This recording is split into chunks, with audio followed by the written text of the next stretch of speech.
Бенжамин жырткыч кашкыр, эртең менен карактаган жейт кечинде олжосун бөлүштүрөт. Исраилдин 12 руусу мына ушулар. Жана аларга атасынын айткандары да ушулар. Аларды алкап ар бирине өз батасын берди. Анан аларга мындай осуят кылды: "Мен эми өз элиме кошулганы бара жатам. Мени хеттиктердин Эпрон талаасындагы үңкүргө ата-бабаларымдын жанына койгула. Канаан жериндеги Мамрейдин алдындагы Махпел талаасындагы үңкүрдү талаа менен кошо Ибрайым көрүстөн үчүн хеттик Эпрондон сатып алган. Ал жерге Ибрайымды жана аялы Сараны коюшкан. Ал жерге Исхак менен Ребекканы коюшкан. Ал жерге мен Леяны койгом.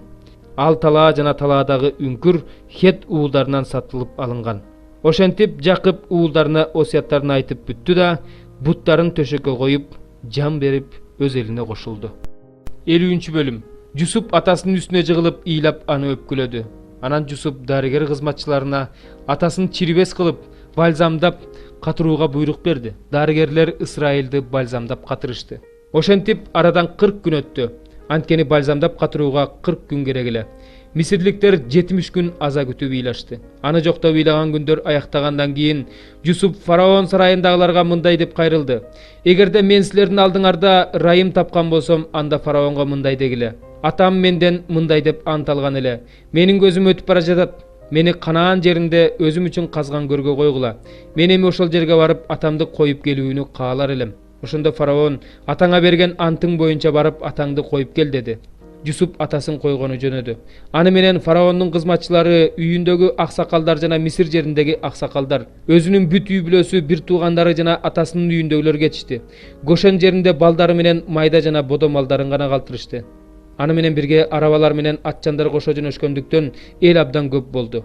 Алар Иордандын жанындагы Горен Аататка жеткенде ал жерде да чоң өкүрүк болду.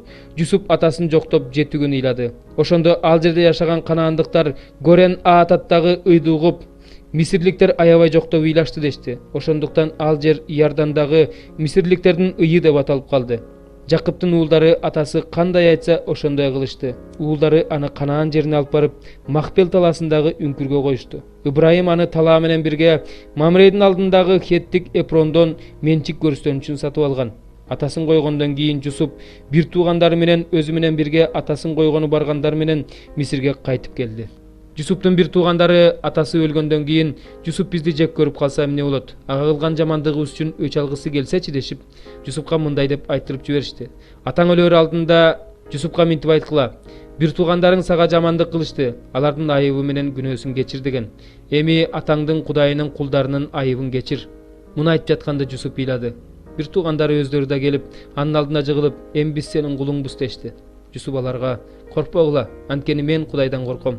Силер мага жамандык ойлодуңар эле, Кудай аны жакшылыкка айлантты.